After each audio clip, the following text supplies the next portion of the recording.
Épisode 6, l'échec énigmatique. Bienvenue chers auditeurs et auditrices dans un épisode où nous allons plonger au cœur même de l'échec, non pas comme une simple épreuve, mais comme une expérience immersive et révélatrice. Imaginez-vous marchant dans un labyrinthe sombre où chaque tournant cache une surprise, où chaque impasse semble murmurer des doutes et des peurs à vos oreilles. Ce labyrinthe est plus qu'un simple endroit. Il est le reflet de nos esprits lorsqu'ils sont confrontés aux moments de doute et de défi. À chaque pas, l'incertitude grandit. Les murs du labyrinthe, symboliques de nos pensées limitantes, se dressent comme des barrières infranchissables. Vous sentez le poids de l'échec comme une ombre insidieuse qui rampe, rendant chaque décision difficile, chaque choix teinté de crainte. Pourtant, malgré la tension palpable, ce voyage à travers l'obscurité n'est pas sans issue. Car au cœur de ce dédale réside un secret que seuls les courageux peuvent découvrir. L'échec, loin d'être un monstre prêt à nous dévorer, est en réalité une clé pour avancer, un chemin pour apprendre et grandir. C'est ici que commence notre exploration, une aventure où nous apprendrons ensemble à embrasser l'échec, à le voir non plus comme une fin, mais comme une étape essentielle sur le chemin de la découverte de soi. Préparez-vous, car cet épisode vous invitera à marcher dans l'inconnu, à faire face à vos propres labyrinthes et à sortir de l'autre côté avec un nouvel éclairage. Que cette immersion vous inspire et vous guide vers votre propre essor. Chapitre 1. Le labyrinthe de l'échec. Symbolisme et métaphore. Poursuivons notre voyage à travers le dédale énigmatique de l'échec. Imaginez-vous face à ce fameux labyrinthe dont les hautes parois sombres semblent s'étendre à l'infini, déformant les échos de vos pas et amplifiant la sensation d'être pris au piège. Chaque tournant, chaque embranchement incarne les décisions que nous devons prendre, souvent sans savoir ce qui nous attend de l'autre côté. Cette structure complexe, où l'incertitude règne en maître, représente la voie sinueuse de nos vies, ponctuée d'épreuves et de détours inattendus. À mesure que vous progressez, les murs se resserrent et l'obscurité semble devenir tangible, oppressante. Vous ressentez la peur, celle qui vous murmure que le chemin est sans issue, que vos efforts sont vains. Cette peur profonde et omniprésente nous est tous familière. Elle s'insinue quand nos rêves se heurtent aux réalités imprévisibles, quand un échec nous pousse à douter de nos propres capacités. Le symbolisme du labyrinthe va plus loin. Il est la métaphore de l'esprit humain, cette arène où nos pensées et nos émotions s'affrontent. Dans cet espace mental, l'échec est perçu comme une impasse, un mur infranchissable qui bloque notre progression. Mais il est aussi la preuve que nous avançons, que nous explorons, que nous osons prendre des risques. Chaque détour, même s'il mène à une impasse, n'est pas une perte de temps. C'est une leçon, un indice qui nous rapproche de la sortie. Les émotions qui accompagnent ce parcours sont intenses. La frustration, lorsque l'on revient sur ses pas après un mauvais choix. L'angoisse, lorsqu'un écho inconnu semble se rapprocher. Et la résignation, lorsque la fatigue menace de prendre le dessus. Mais malgré tout, il y a aussi de l'espoir. Cet espoir qui vous pousse à chercher la lumière, à croire que derrière le prochain tournant se trouve peut-être la clé pour sortir de l'obscurité. Ce labyrinthe n'est pas seulement un lieu de désarroi, il est un champ d'apprentissage où chaque pas, chaque recul et chaque réflexion nous forge. Car c'est dans ce voyage périlleux, cette lutte contre nos propres peurs et limites, que nous apprenons la résilience. Et dans l'échec, même lorsqu'il semble nous emprisonner, se cache le potentiel de la transformation. Chapitre 2. Les pensées autodestructrices. Voix interne et doute. Au cœur du labyrinthe de l'échec se trouve un autre ennemi bien plus insidieux, nos propres pensées autodestructrices. Ces murmures intérieurs, que nous avons tous déjà entendus, surgissent dans les moments où l'incertitude est à son comble. Ils portent des voix multiples, parfois douces et sournoises, parfois accusatrices et implacables, et elles résonnent dans notre esprit comme un écho sans fin. Tu n'es pas assez bon. Pourquoi t'obstiner si tu sais que tu échoueras? C'est inutile. Tu ne seras jamais à la hauteur. Ces pensées s'infiltrent à chaque tournant du labyrinthe, là où le doute s'installe et que l'obscurité semble totale. Elles prennent racine dans nos peurs, nos expériences passées et les critiques que nous avons reçues et internalisées. Elles sont souvent renforcées par nos propres attentes irréalistes et par la comparaison constante avec les succès apparents des autres. Ainsi, elles deviennent des murs invisibles, mais puissants, qui nous empêchent de continuer. Ces voix internes, bien qu'autodestructrices, remplissent un rôle paradoxal. Elles se veulent des gardiennes qui nous protègent des risques, qui nous avertissent des dangers potentiels de l'échec. Mais au lieu de nous protéger, elles finissent par nous emprisonner, limitant notre potentiel et entravant notre progression. Plus nous écoutons ces murmures, plus ils s'ancrent en nous, rendant la moindre tentative d'avancer laborieuse et terrifiante. La manifestation de ces pensées peut prendre différentes formes. La procrastination, par peur de ne pas réussir, l'auto-sabotage, lorsque l'on préfère échouer délibérément plutôt que de risquer un échec imprévu, ou encore le perfectionnisme, cette quête interminable de la réussite absolue qui paralyse toute avancée. Ces mécanismes de défense, bien qu'intuitifs, nous enferment dans une spirale de doute et de dévalorisation. Mais il existe un antidote à cette prison mentale, la conscience de ces pensées et leur remise en question. Il s'agit de reconnaître la voix du doute, de l'affronter et de la démasquer. Nous pouvons apprendre à lui répondre, à réorienter le discours intérieur vers quelque chose de plus bienveillant et constructif. Oui, j'ai échoué, mais cela ne définit pas qui je suis. Je suis en train d'apprendre. Chaque échec est un pas de plus vers la réussite. En confrontant nos voix intérieures, nous regagnons notre pouvoir. Nous apprenons à voir l'échec non pas comme une confirmation de nos faiblesses, mais comme un indicateur de notre progression, un signe que nous avançons malgré la peur. Loin d'être nos ennemis, ces pensées peuvent devenir des signaux qui nous rappellent que nous sommes en train de briser nos propres barrières et d'explorer de nouveaux territoires. Chapitre 3. Faire face aux ombres. Prendre conscience de ses peurs. Il y a un moment dans le labyrinthe de l'échec où l'on se retrouve face à ses propres ombres, celles qui incarnent nos peurs les plus profondes et nos pensées les plus limitantes. Ces ombres ne sont pas des étrangers. Elles sont des fragments de nous-mêmes, les reflets de nos expériences, de nos doutes et de tout ce que nous avons tenté de dissimuler au plus profond de notre esprit. Pour avancer, il est essentiel de reconnaître ces ombres et de comprendre leur rôle dans notre parcours. La peur de l'échec, par exemple, peut être perçue comme un monstre qui grandit dans l'obscurité. Elle murmure des avertissements, nous intime de faire marche arrière, nous fait croire que le risque est trop grand. Mais cette peur n'est pas là par hasard. Elle est le résultat de nos blessures passées, de nos échecs précédents et des attentes que nous ou la société avons imposées. Elle est nourrie par l'incertitude et l'inconnu. Pourtant, c'est souvent dans l'ombre que nous trouvons la lumière de la compréhension. Prendre conscience de ces peurs, c'est faire un pas vers la transformation. Cela commence par l'acceptation. Reconnaître que la peur est là, sans la repousser ni la nier. Imaginez-vous en train de faire face à une ombre projetée sur le mur du labyrinthe. Elle semble immense et menaçante, mais plus vous vous en approchez, plus elle révèle sa véritable nature.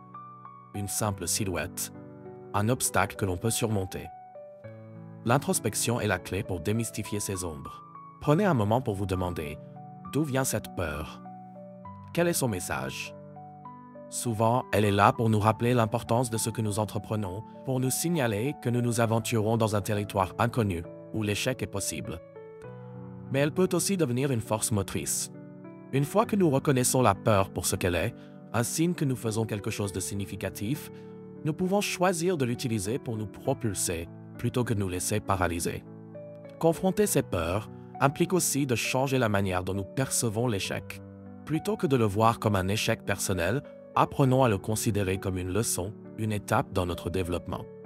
Les pensées limitantes qui surgissent en période de doute, telles que « je ne suis pas assez compétent » ou « je ne réussirai jamais », doivent être remises en question et transformées en affirmations constructives, comme « je suis en train d'apprendre » et chaque essai me rapproche de mon objectif. Faire face aux ombres demande du courage et de la patience, mais chaque confrontation nous rend plus forts. C'est dans ce processus que nous découvrons notre résilience et notre capacité à avancer malgré l'incertitude. Chaque pas que nous faisons pour affronter ces peurs nous libère un peu plus, et la lumière qui perce l'obscurité devient plus vive, nous guidant vers la sortie du labyrinthe. Finalement, en apprenant à regarder nos ombres en face, nous réalisons qu'elles ne sont pas là pour nous arrêter, mais pour nous rappeler que la vraie force réside dans l'acceptation de nos vulnérabilités et dans le choix de continuer malgré elles. C'est en avançant avec cette conscience que nous pouvons transformer nos peurs en alliés sur notre chemin vers la croissance. Chapitre 4. Révélation de la leçon cachée. L'échec comme enseignant. C'est souvent au moment où l'on se sent le plus accablé, au creux même du labyrinthe de nos doutes et de nos peurs, que la véritable leçon de l'échec se dévoile. L'échec, bien qu'inconfortable et souvent douloureux, porte en lui une révélation puissante. Il n'est pas seulement une entrave, mais un enseignant, une opportunité déguisée qui nous pousse à aller au-delà de ce que nous pensions possible. Dans l'obscurité, lorsque tout semble perdu et que la tentation d'abandonner devient pressante, il suffit parfois d'un moment de lucidité pour comprendre que l'échec a une voix. Cette voix ne dit pas « tu n'es pas capable », mais plutôt « essaie encore, mais différemment. Regarde les choses sous un autre angle » ou « prends le temps de renforcer tes bases avant de continuer ». C'est un mentor silencieux qui nous oblige à ralentir, à observer, à apprendre. La prise de conscience survient souvent lorsqu'on cesse de fuir la réalité de l'échec et que l'on accepte de l'observer attentivement. On se rend alors compte que chaque défaite, chaque erreur est une mine d'informations. Pourquoi cet échec s'est-il produit? Était-ce dû à un manque de préparation, à un excès de confiance, à une peur qui nous a fait hésiter au mauvais moment? En posant ces questions, l'échec cesse d'être un obstacle et devient un outil de libération. Il nous permet de voir ce que nous devons changer, améliorer ou aborder autrement. C'est à travers ces instants d'analyse et de réflexion que l'échec révèle sa vraie nature. Il nous apprend la patience, la persévérance et l'humilité. Il nous enseigne que le succès n'est pas un chemin droit et prévisible, mais une route parsemée de détours, de chutes et de recommencements. Plus nous embrassons cet enseignement, plus nous nous libérons de la peur de l'échec lui-même. Nous réalisons que l'échec est simplement une étape, un rite de passage vers quelque chose de plus grand. Dans le labyrinthe de l'échec, le moment de la révélation est celui où nous cessons de nous voir comme des victimes impuissantes et que nous reconnaissons notre pouvoir de croissance. Nous comprenons alors que l'échec n'est pas là pour nous écraser, mais pour nous façonner. Il devient un tremplin vers la résilience, vers une version de nous-mêmes plus forte, plus sage et plus consciente de ses capacités. Sortir du labyrinthe ne signifie pas éviter l'échec, mais en comprendre le sens et l'accueillir comme une partie intégrante du voyage. Chaque échec que nous surmontons nous libère un peu plus, nous rapprochant de la lumière et de notre propre essor. Ce cheminement intérieur est la véritable victoire, celle qui transcende les réussites visibles pour laisser place à une force intérieure durable. Chapitre 5. L'exercice pratique. Reprogrammer ses pensées sur l'échec. Pour intégrer pleinement les leçons que l'échec peut nous offrir, il est essentiel de passer à l'action et de travailler activement sur notre mentalité. L'exercice suivant vous guidera pas à pas pour identifier vos peurs et échecs récents et reprogrammer vos pensées afin de transformer ces expériences en levier de croissance. Étape 1. Prendre un moment de réflexion. Asseyez-vous confortablement dans un endroit calme, fermez les yeux et prenez quelques respirations profondes. Laissez votre esprit vagabonder jusqu'au dernier échec que vous avez rencontré. Cela peut être une petite erreur ou un événement plus marquant. Accueillez les émotions qui y sont liées sans jugement. Frustration, déception, tristesse ou même colère. Étape 2. Identifiez la peur sous-jacente. Posez-vous la question suivante. Quelle est la peur qui se cache derrière cet échec? Est-ce la peur de ne pas être à la hauteur, de perdre la confiance des autres ou de ne jamais atteindre vos objectifs? Notez mentalement cette peur ou écrivez-la sur une feuille de papier. Cela vous aidera à la reconnaître et à la confronter. Étape 3. Reformulez l'échec. Regardez votre échec avec un regard neuf. Demandez-vous, que m'a appris cet échec? Quelles compétences ai-je améliorées grâce à cette expérience? Quelles actions différentes pourrais-je entreprendre à l'avenir pour obtenir un résultat différent?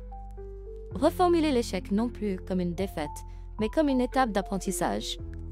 Par exemple, si vous avez échoué lors d'une présentation, vous pourriez reformuler ainsi.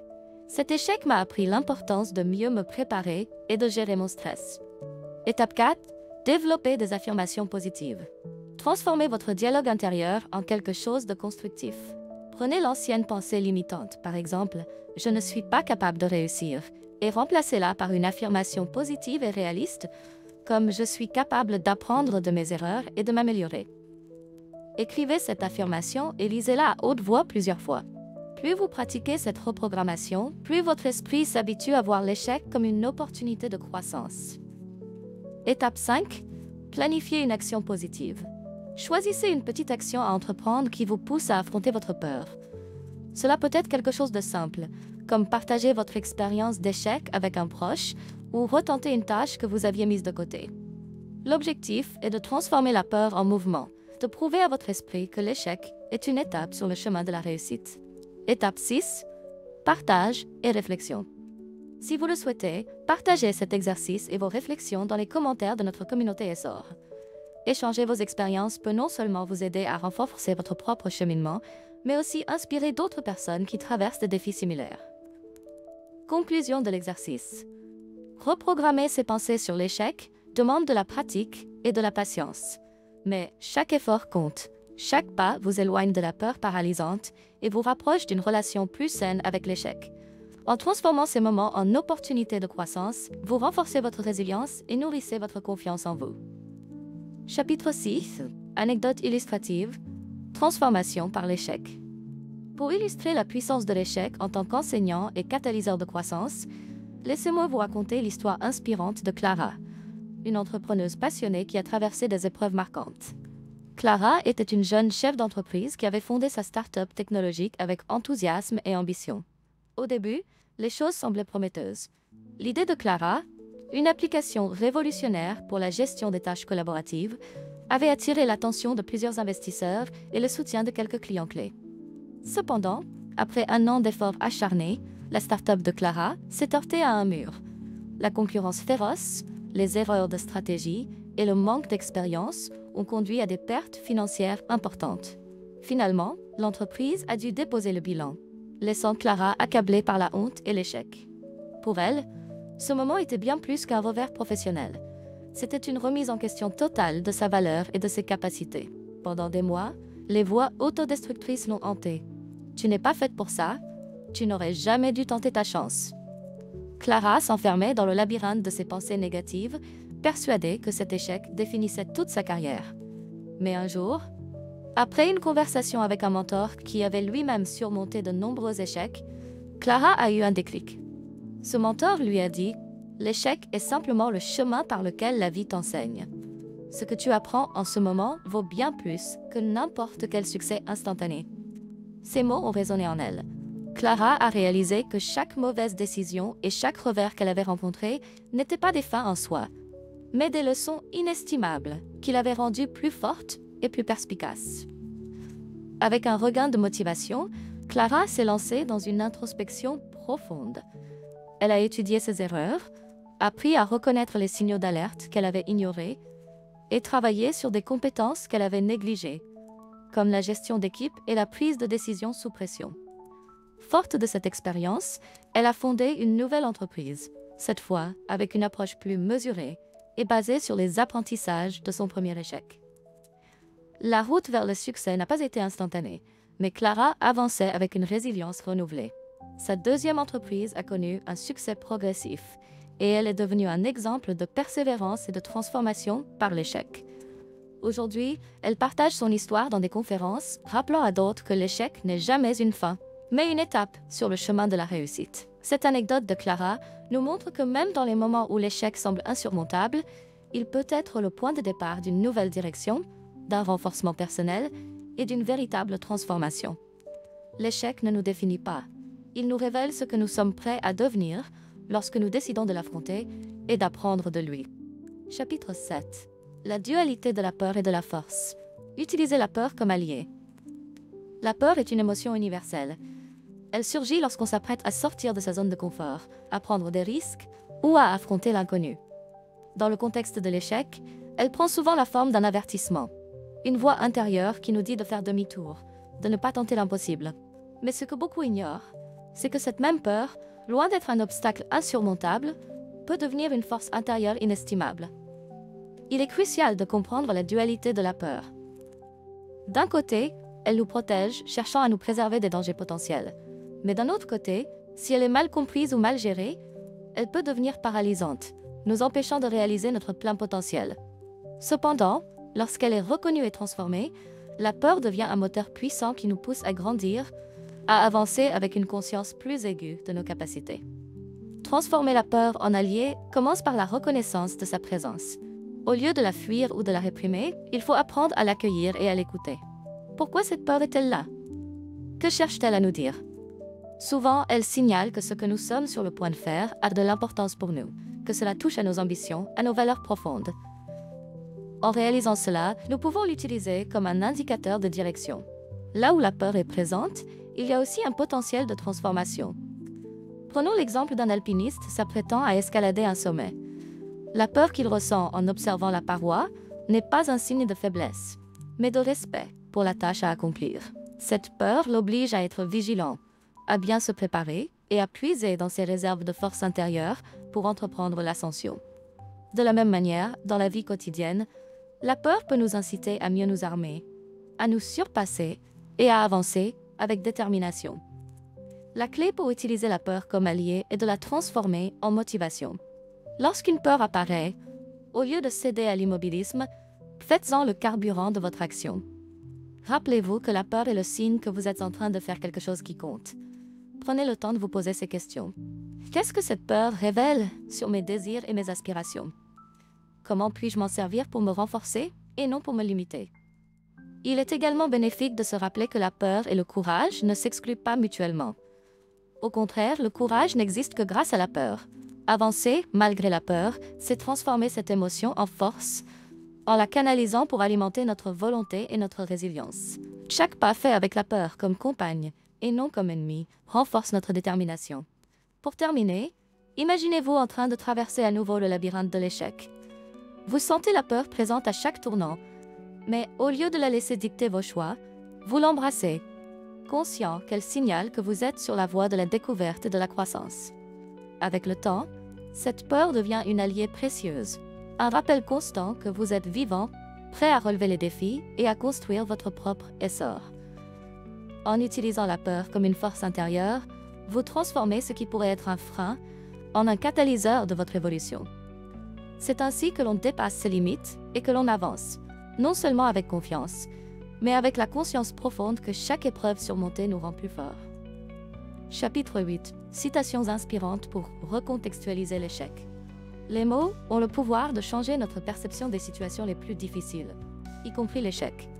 Pour renforcer l'idée de résilience et de courage, voici quelques citations inspirantes qui redéfinissent l'échec non pas comme une fin, mais comme un élément essentiel du voyage vers la réussite. 1. Le succès, c'est d'aller d'échec en échec sans perdre son enthousiasme. Winston Churchill. Cette citation illustre parfaitement la persévérance. Chaque échec est une étape qui nous rapproche du succès, à condition de garder notre enthousiasme et notre volonté de continuer à avancer. 2. Je n'ai pas échoué. J'ai simplement trouvé 10 000 solutions qui ne fonctionnent pas. Thomas Edison. Edison, connu pour son acharnement dans ses tentatives de créer l'ampoule électrique, nous rappelle que l'échec est une exploration, un processus nécessaire pour éliminer ce qui ne marche pas et affiner ce qui fonctionne. 3. Ce n'est pas l'échec qui nous définit, mais la manière dont nous nous relevons après lui. Nelson Mandela. Mandela, figure de résilience et de détermination, souligne que notre véritable force réside dans notre capacité à nous relever et à apprendre de nos échecs, plutôt que de les laisser nous abattre. 4. Les échecs sont les piliers du succès. Proverbe japonais. Cette sagesse ancestrale nous enseigne que chaque échec est une brique qui construit le chemin vers le succès. Plutôt que de les voir comme des obstacles, voyons-les comme des fondations solides sur lesquelles nous pouvons nous appuyer. 5. Notre plus grande gloire n'est pas de ne jamais tomber, mais de nous relever à chaque fois que nous tombons. Confucius. Confucius nous rappelle que la véritable grandeur réside dans la capacité à persévérer, à se relever encore et encore malgré les difficultés rencontrées. 6. L'échec est simplement l'opportunité de recommencer, cette fois de façon plus intelligente. Henry Ford. Ford, pionnier de l'industrie automobile, met en lumière l'idée que l'échec n'est pas un arrêt, mais un redémarrage avec une connaissance accrue. Chaque tentative infructueuse est une chance de s'améliorer et de réussir. 7. Ne craignez pas l'échec, mais plutôt de ne pas avoir essayé. Y.T. Bennett. Cette citation souligne que le vrai regret ne vient pas de l'échec, mais de l'inaction. Il vaut mieux essayer et échouer que de vivre avec le doute de ce qui aurait pu être. 8. La force ne vient pas de la capacité physique, elle vient d'une volonté indomptable. Mahatma Gandhi. Gandhi nous rappelle que la véritable force face à l'échec réside dans notre volonté de continuer à avancer, peu importe les circonstances. 9. Les difficultés et les échecs peuvent être des tremplins vers quelque chose de grand. Oprah Winfrey. Oprah, qui a elle-même surmonté de nombreux défis, nous invite à voir chaque échec comme une occasion de croissance, un tremplin vers une meilleure version de nous-mêmes. 10. Ne jugez pas chaque jour par la récolte que vous faites, mais par les graines que vous plantez. Robert Louis Stevenson. Cette citation nous rappelle que l'échec fait partie du processus de semence. Chaque effort compte, même si le résultat n'est pas immédiatement visible. Ces citations sont des rappels puissants que l'échec, loin d'être un obstacle insurmontable, est une étape naturelle et nécessaire sur le chemin de la réussite. Elles nous encouragent à persister, à apprendre et à transformer nos échecs en fondations solides pour l'avenir. Conclusion, chers auditeurs et auditrices, nous avons parcouru ensemble un chemin intense à travers le labyrinthe de l'échec, explorant ses ombres et ses leçons cachées. Vous avez vu comment les pensées autodestructrices peuvent nous piéger, mais aussi comment la peur peut devenir une alliée puissante. Vous avez découvert des récits de transformation et des paroles inspirantes qui nous rappellent que l'échec, loin d'être un mur infranchissable, est en réalité un tremplin qui nous propulse vers notre véritable potentiel.